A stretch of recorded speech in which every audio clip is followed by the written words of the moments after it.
سورہ توبہ آیت نمبر 30۔ اعوذ باللہ من الشیطان الرجیم، بسم اللہ الرحمن الرحیم۔ وقالت الیہود، یہودی کہتے ہیں کہ عزیر ابن اللہ، کہ عزیر جو ہیں وہ اللہ کے استغفر اللہ بیٹے ہیں۔ یعنی اس وقت تو ہمیں سراؤنڈنگ میں اتنا نظر نہیں آتا، ہمیں عیسیٰ علیہ السلام کے بارے میں جو وہ غلط کانسیپٹ رکھتے ہیں کہ وہ بھی خدا کی اولاد ہیں، استغفر اللہ، وہ پھر نظر آتا ہے، لیکن کم از کم مجھے اتنا نظر نہیں آتا کہ عزیر کا نام بھی آتا ہو اور عزیر کو بیٹا بھی بناتے ہوں۔ لیکن اللہ کی کتاب نے ہمیں یہ کنفرم کیا کہ ہاں ان کا عقیدہ یہ ہے، اور بہت کرپٹ عقیدہ ہے، بہت گندا عقیدہ ہے۔ تو اللہ تعالیٰ فرماتے ہیں کہ کہا یہودیوں نے کہ عزیر اللہ کا بیٹا ہے، وقالت النصارى، اور کہا نصرانیوں نے کہ مسیح ابن اللہ، جو عیسیٰ مسیح ہیں وہ ابن اللہ ہیں، استغفر اللہ، اللہ کے بیٹے ہیں۔ ذالک قولہم، یہ ان کی باتیں ہیں، یہ ان کی باتیں ہیں، یہ حقیقت نہیں ہے، اس لیے اس پر ذرا زور دیجئے کہ ذالک قولہم، یہ قول ان کا ہے، یہ اوتھینٹک نہیں ہے، اللہ کی کتاب سے ثابت نہیں ہے۔ بی افواہہم، کلیئر نان اوتھینٹک ہو گیا کہ ان کے صرف منہ کی بات ہے، وحی کی بات نہیں ہے، الہامی بات نہیں ہے۔ تو اللہ نے آپ کو اور مجھ کو کلیئر کیا کہ یہ جو دونوں گروہ خدا کے بیٹے بناتے ہیں تو یہ ان کے منہ کی بات ہے۔ یضاہئون، یہ چیٹ کرتے ہیں، یہ کاپی کرتے ہیں، قول الذین کفروا، کفر کرنے والوں کی باتوں کو یہ کاپی کر رہے ہیں۔ ان کے پاس کوئی اوتھینٹک عقیدہ، کوئی آیت، کوئی کتاب، کچھ بھی نہیں ہے۔ لیکن آپ اور میں، کم از کم میں بڑی ذمہ داری سے کہہ رہی ہوں کہ ہماری طرح ان کی بھی کتابیں چھپی ہوئی ہوں گی قرآن کے علاوہ، جیسے ہماری چھپی ہوئی ہیں۔ اور کسی کو قرآن آتا ہو نہیں آتا ہو، لیکن جو اللہ رسول کے نام سے جھوٹی کتابیں چھپی ہوئی ہیں نا، اس کی باتیں اکثر لوگوں کو بڑی سمجھ آتی ہیں، سمجھ کے بھی پڑھتے ہیں، قرآن کو بغیر سمجھے پڑھ کر ثواب کماتے ہیں، ختم کرتے ہیں۔ اور ہاتھوں کی لکھی ہوئی اللہ رسول پر جھوٹ بولنے والی کتاب، جو راویوں پر بھی جھوٹے نام ہیں، ان کو یہ اپنی اپنی زبان میں سمجھ کر پڑھتے ہیں، اور اب تو ختم بھی اس کے بھی کرتے ہیں، لیکن سمجھ کے پڑھتے ہیں۔ تو یہ حال ہے ہمارا بھی۔ تو اللہ فرما رہے ہیں کہ یہ جو بندہ بغیر عقل کے ایک دوسرے کو کاپی کرتا ہے، اور وہ بھی بغیر دلیل کے، تو اللہ نے فرمایا یہ کفر ہے۔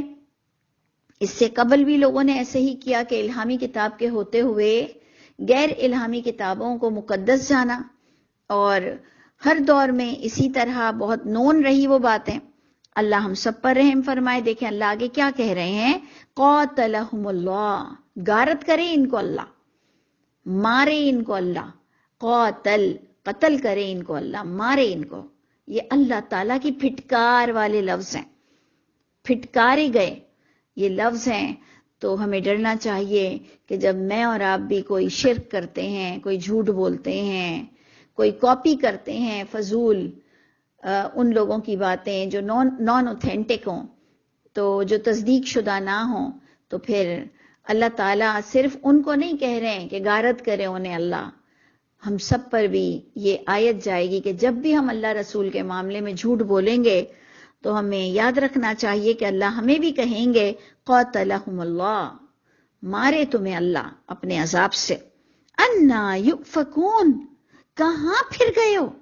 افک، جھوٹ، دھوکہ، کہاں دھوکے میں آ گئے ہو اللہ کی کتاب کے ہوتے ہوئے، وہی کے ہوتے ہوئے یہ بڑے بڑے لوگوں کی باتیں سن کر، یہ نام نہاد کتابوں کا حوالہ لے کر کہاں دھوکہ کھا رہے ہو، کہاں اجماع تواتر کے نام پر لوگوں کو دھوکہ دے بھی رہے ہو اور دھوکہ کھا بھی رہے ہو۔ یہ دیکھ لیجئے کہ خدا نخواستہ میں اور آپ اللہ کی عتاب میں نہ آ جائیں کہ قاتلہم اللہ، غارت کرے اللہ تو ایسے تمام لوگوں کو جو بغیر دلیل کے اسپیشلی اللہ رسول پر اور راویوں پر باتیں کریں۔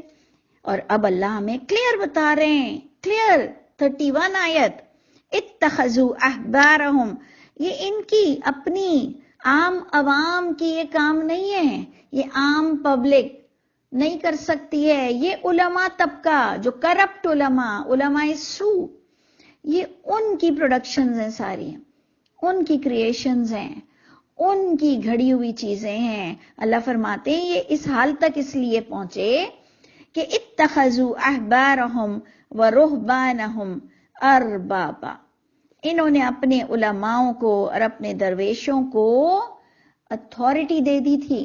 ارباب رب کی جمع، اور رب کیا ہوتا ہے؟ پالنے والا. رب کیا ہوتا ہے؟ جس کے پاس اتھارٹی ہو.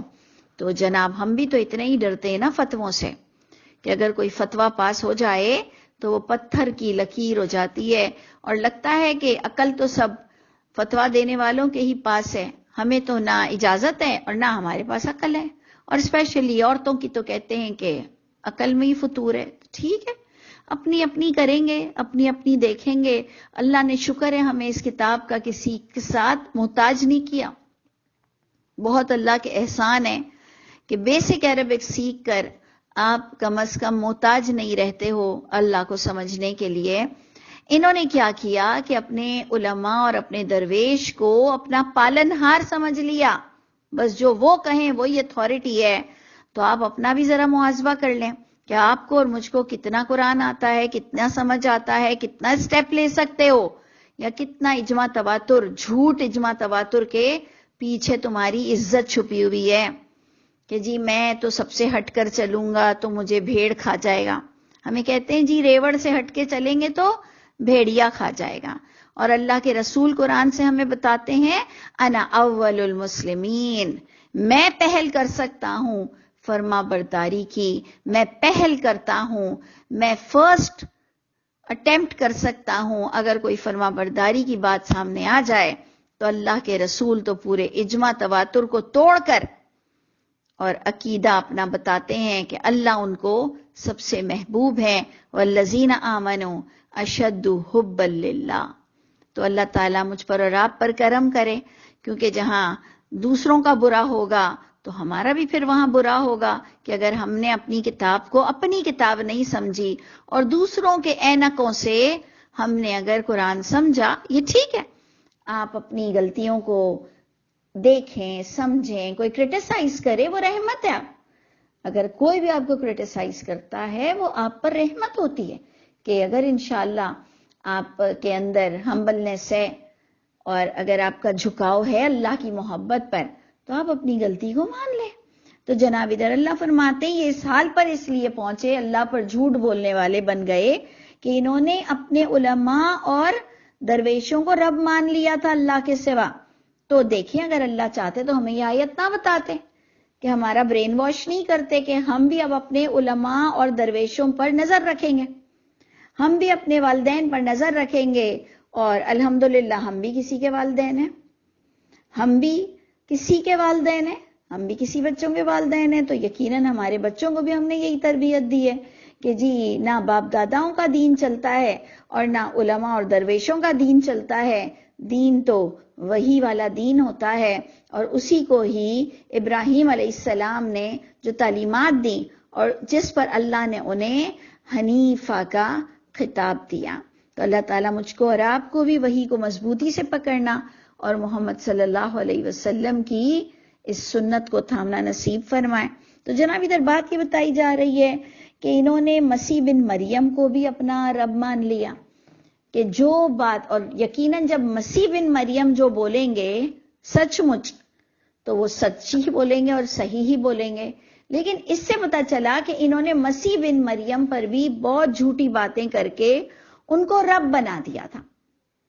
بیٹا تو بنایا ہی تھا، اللہ معاف کرے، لیکن انہوں نے جیسے ہم نے کئی جھوٹی باتیں محمد صلی اللہ علیہ وسلم کی کر دی کہ جی میں ضمانت دیتا ہوں محمد صلی اللہ علیہ وسلم کے نام سے. کئی حدیثیں ہیں کہ جس نے یہ نہیں کیا تو میں اس کی ضمانت دیتا ہوں، اور یوں تو میں ضمانت دیتا ہوں.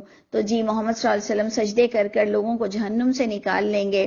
ہم نے بھی بہت کچھ بولا ہے، اور صرف نبی پر نہیں کہا، اور بھی چھوٹے موٹوں کو بھی لے لیے ہم نے کہ ہمارے انبیاء کرام تو ہیں ہی بڑے اعلیٰ درجات کے، ہم نے تو اپنی اولادوں کو اور قربانی کے جانوروں تک کو لے لیا کہ وہ بھی کہیں نہ کہیں سے ہمیں اللہ کے عذاب سے بچا لیں گے. تو یہ سارا کہاں سے ہم نے سمجھا؟ یہ ساری باتیں ہمارے دماغ میں آئیں کیسے؟ یہ ہم نے اپنے بڑوں سے سیکھا. تو اللہ تعالیٰ ہمیں اگر چاہتے تو برین واش نہیں کرتے. اللہ ہمیں اپنے بڑوں کی عزت کرنا سکھا رہے ہیں کہ والدین کے آگے کندھے جھکا دو، ان کے ساتھ عزت کے ساتھ بات کرو، انہیں اف تک نہ کرو. لیکن کہا کہ دین کے معاملے میں اگر والدین بھی تمہیں شرک پر مجبور کریں تو ان کا کہنا نہیں ماننا ہے. تو اللہ فرماتے ہیں جبکہ مسیح نے کوئی انہیں حکم نہیں دیا شرک کرنے کا. وما امیرو، انہوں نے مسیح بن مریم کو بھی جو ارباب بنایا، تو اللہ فرما رہے وما امیرو، جبکہ اس مسیح نے یا ان اربابوں نے جن کو بھی یہ غلط نام لیتے ہیں، انہوں نے کوئی حکم نہیں دیا سوائے کہ انہوں نے نیک لوگوں نے یہی بات بتائی کہ لیعبدو، کہ وہ عبادت کریں، وہ پکاریں الہً واحدہ، ایک معبود کی، ایک اللہ کو پکارنے کا. ان میں سے جو اچھے تھے انہوں نے حکم دیا لا الہ الا ہو، نہیں کوئی اتھارٹی، کوئی معبود، کوئی الہ اللہ کے سوا. سبحانہ، اللہ ہر عیب سے پاک ہیں. سبحان اللہ، اللہ تعالیٰ ہر عیب سے پاک ہیں. اور یہ اولاد بھی ہونا ہمارے لیے تو ایک خوشی کی بات ہے، لیکن ہے تو ہم عیبدار، اسی لیے تو ہمیں اولاد کی ضرورت رہتی ہے. اللہ کو اولاد کی کوئی ضرورت نہیں، پاک ہے وہ اللہ تعالیٰ ان تمام عیبوں سے.